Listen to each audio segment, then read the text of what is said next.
In the vast silence of the northern plains, in that world of infinite horizon where the wind moved like an old memory across oceans of grass, a child was born who seemed at first no different from the others.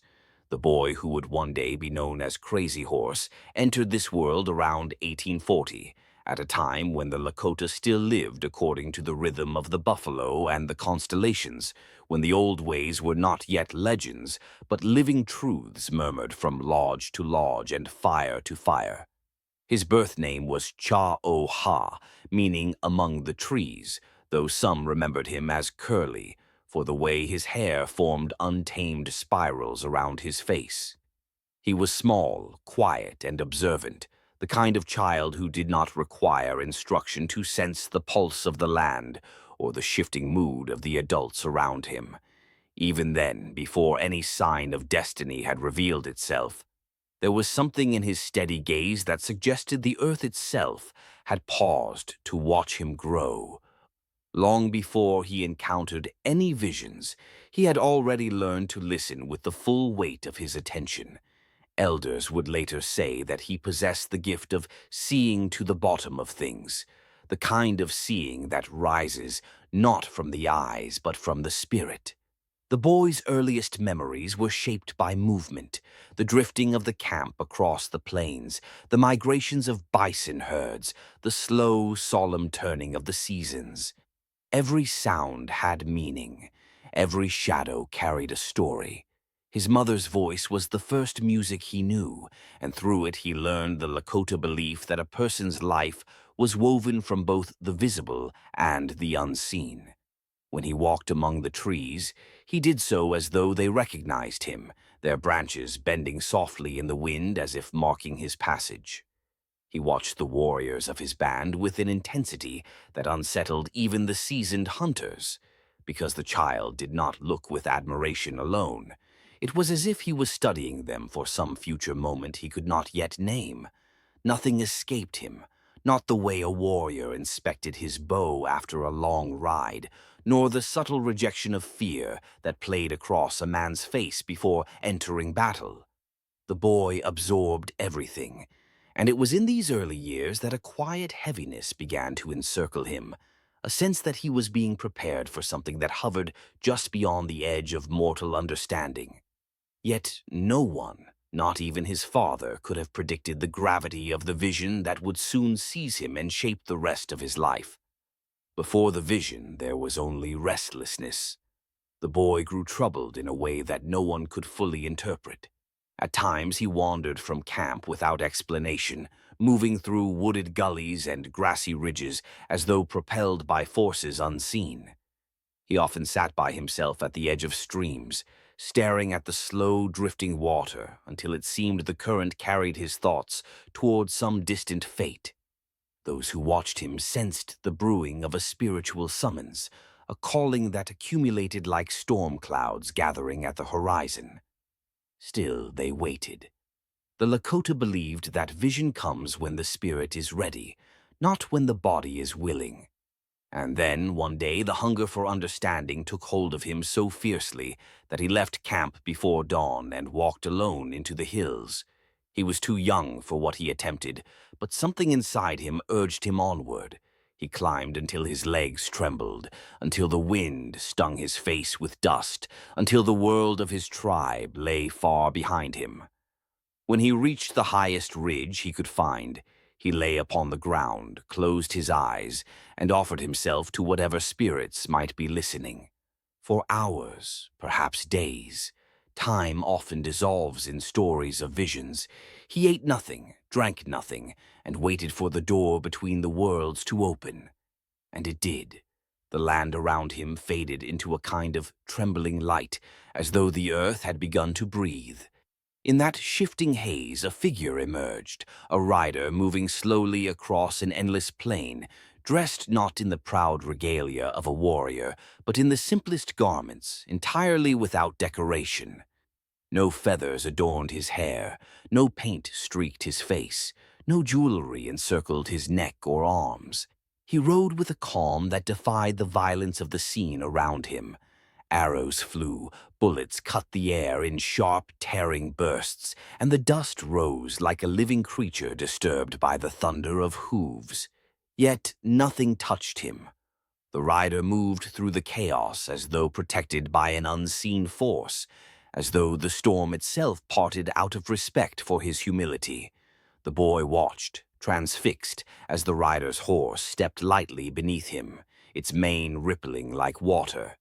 He waited for the rider to turn toward him, but instead a voice, neither young nor old, neither harsh nor gentle, seemed to arise from the air around him.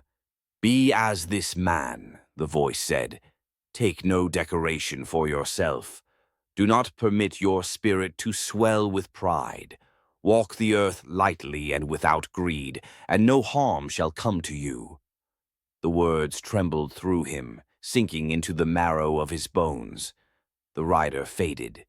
The plain dissolved. The sky returned. The vision had ended, but his life had changed forever. When he finally staggered back to camp, weak but illuminated by an inner fire, the elders looked into his eyes and knew they were witnessing the birth of a spiritual destiny. His father listened to his recounting with a reverence that bordered on fear, for the Lakota understood the power of such visions. They were not dreams. They were not metaphors. They were instructions from the spirit world, commandments meant to guide a person's entire life.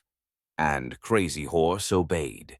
From that day forward, humility became the armor he wore into every battle. He refused the markings of pride that other warriors displayed boldly. He would not wear a war bonnet. He would not paint his face with elaborate symbols. He would not boast of his achievements, even after feats so remarkable that ordinary men would have sought songs and stories to commemorate them. Instead, he dressed plainly, rode quietly, and allowed the storms of battle to swirl around him, just as they had swirled around the rider in his vision. Warriors who rode beside him spoke of a calm that emanated from him, a kind of detached clarity that made him both fearless and unpredictable. They saw him enter battle with the same composure he might have shown while riding alone through an open field. It was said that he could sense danger before it manifested. Arrows seemed to veer away from him as if diverted by a force outside human comprehension. Bullets tore through the air around him but rarely struck their mark. Men spoke of him in whispers, calling him a Waking Yang Kichi, a man accompanied by the Thunder Beings. The vision had not promised him immortality, but it had granted him an aura of invincibility that carried him through countless battles. Yet the deeper lesson of the vision was not about protection. It was about purpose. The rider had shown him the path of humility, not glory. And so Crazy Horse lived by a spiritual law that set him apart even among his own people. He did not seek to be a leader. Leadership came to him because he embodied the virtues the Lakota held sacred. Courage without arrogance, strength without cruelty, wisdom without vanity.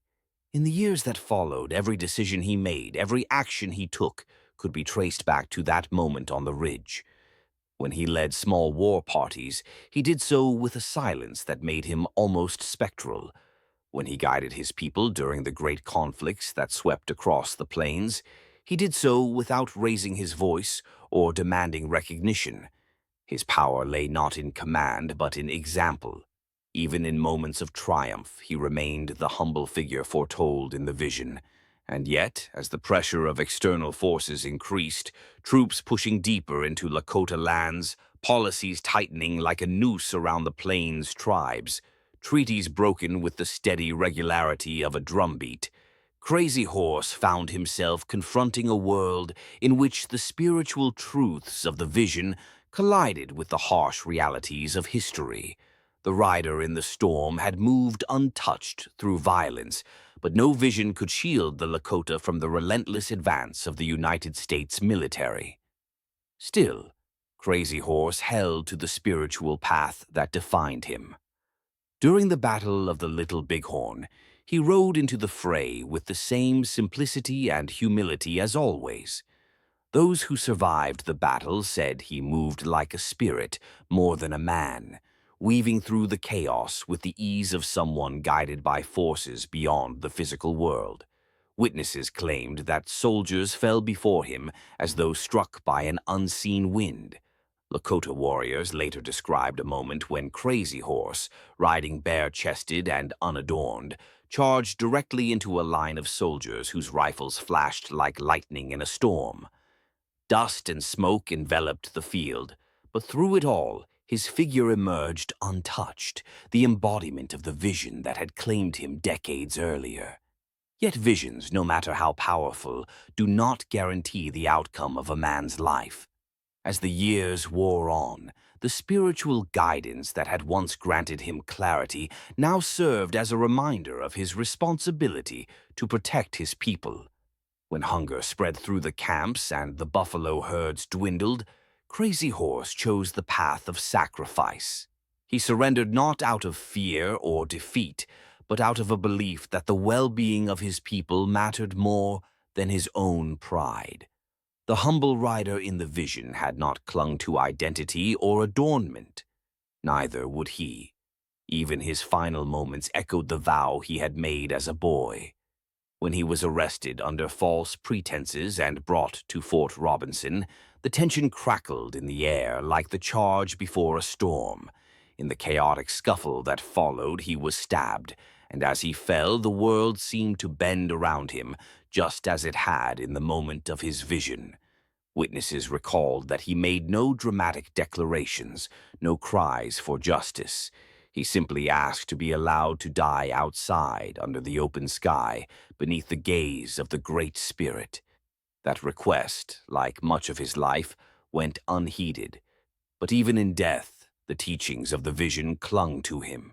He took no pride with him into the next world. No trophies adorned his burial. His body was hidden, his grave unmarked, ensuring that no man could claim ownership over his memory. The rider in his vision had been faceless, unnamed, defined only by humility. Crazy Horse left the world the same way. Over time, the story of his vision became inseparable from the story of the man himself. Elders spoke of it as a spiritual blueprint, a map for living in balance with both the physical and spiritual realms. They said that Crazy Horse had been chosen not because of his lineage or ambition, but because his spirit was pure, capable of receiving a teaching so heavy that it could shatter a lesser heart. The vision was not merely a moment in his youth. It was the axis upon which his entire life turned. It explained his quietness, his fearlessness, his refusal to be photographed, his avoidance of fame, his devotion to protecting the vulnerable, and his uncanny ability to move through danger as if death itself stood aside. In the decades and generations that followed, as the Lakota faced new challenges and transformations, the legend of Crazy Horse's vision continued to resonate. It became a symbol of spiritual resilience, a reminder that even in the face of overwhelming force, a person who walks with humility can wield a power that transcends weaponry or politics. It became an echo of a deeper truth, that the strongest warriors are those who carry no ego, no greed, no hunger for glory, and that somewhere in the unseen territories where the physical and spiritual worlds converge, the rider from Crazy Horse's vision still moves across the plains, untouched by the storms of history. Those who tell the story say that whenever thunder rumbles across the Black Hills, it is the reminder of the promise made to a young boy lying upon a ridge, waiting for the spirits to speak. A promise that guided him through every battle, every loss, every triumph, every sacrifice. A promise that shaped a legacy not of conquest but of character. A promise that outlived the man himself. And so the vision remains, suspended in time like a flicker of lightning frozen in the memory of the land, enduring, enigmatic, impossible to forget, forever guiding those who still seek the meaning behind the life of the man the world came to know as Crazy Horse.